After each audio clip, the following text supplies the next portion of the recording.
வணக்கம் பானு. சேலம் மாவட்டம் மேட்டூர் அடுத்த புது வேலமங்கலம் கிராமத்தில் கடந்த 2 நாட்களாக சிறுத்தை நடமாடுகிறது. சிறுத்தையை கிராம மக்கள் நேரில் பார்த்துள்ளனர். தனியார் தோட்டத்திற்குள் சென்ற சிறுத்தை அங்கிருந்த ஆட்டை கடித்து கொதறியதாக பொதுமக்கள் தகவல் தெரிவித்தனர்.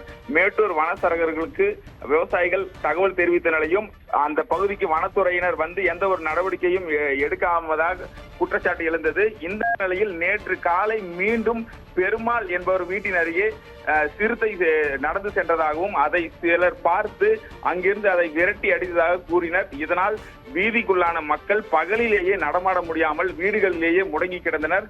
கால்நடைகள் மேய்ச்சலுக்கு ஓட்டி செல்ல முடியாமல் அவதிக்குள்ளாகினர். சிறுத்தையின் அட்டகாசத்தால் விவசாயிகள் ஆடு வளர்ப்பை கைவிட வேண்டிய கட்டாயத்தில் இருப்பதாகவும் வனத்துறையினர் அலட்சிய போக்கை கண்டித்து நேற்றைய தினம் அந்த பகுதியை சேர்ந்த கிராம மக்கள் மற்றும் விவசாயிகள், அதாவது அந்த வனத்துறை சோதனை சாவடியை முற்றுகையிட்டு மிகப்பெரிய போராட்டத்தில் ஈடுபட்டனர். தொடர்ந்து வருவாய்த்துறையினர், போலீசார் விரைந்து சென்று விவசாயிகளுடன் பேச்சுவார்த்தை நடத்தினர். 1 வார காலத்திற்குள் சிறுத்தையை பிடிக்க நடவடிக்கை எடுக்கப்படும் என கூறினர். மேலும் அதிகாரப்பூர்வமாக எழுதி கொடுத்தால் மட்டுமே இந்த பகுதியை விட்டு விவசாயிகள் கலைந்து செல்வோம் என்று கூறினர். இதனை அடுத்து எழுத்துப்பூர்வமாக வனத்துறையினர் அதாவது எழுதி கொடுத்தனர். 1 வார காலத்திற்குள் சிறுத்தையை பிடிக்க நடவடிக்கை எடுக்கப்படும் என்று கூறினர்.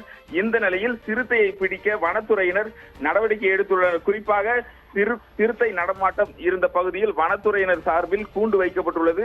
கூண்டுக்குள்ளே ஒரு ஆடும் கட்டி வைக்கப்பட்டுள்ளது. கிராமம் முழுவதும் 10க்கும் மேற்பட்ட வனத்துறையினர் விடிய கண்காணிப்பு பணியில் ஈடுபட்டு வருகின்றனர்.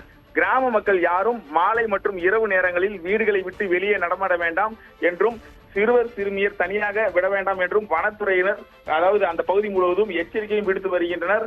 இதனால் 4வது நாளாக மக்கள் கால்நடைகளை மேய்ச்சலுக்கு அழைத்து செல்ல முடியாமலும் பகலிலேயே வீடுகளிலேயே முடங்கியுள்ளனர். தொடர்ந்து வனத்துறையினர் விரைந்து இந்த சிறுத்தையை பிடிக்க நடவடிக்கை எடுக்க வேண்டுமே அந்த பகுதி மக்கள் கோரிக்கை விடுத்துள்ளனர். பானு.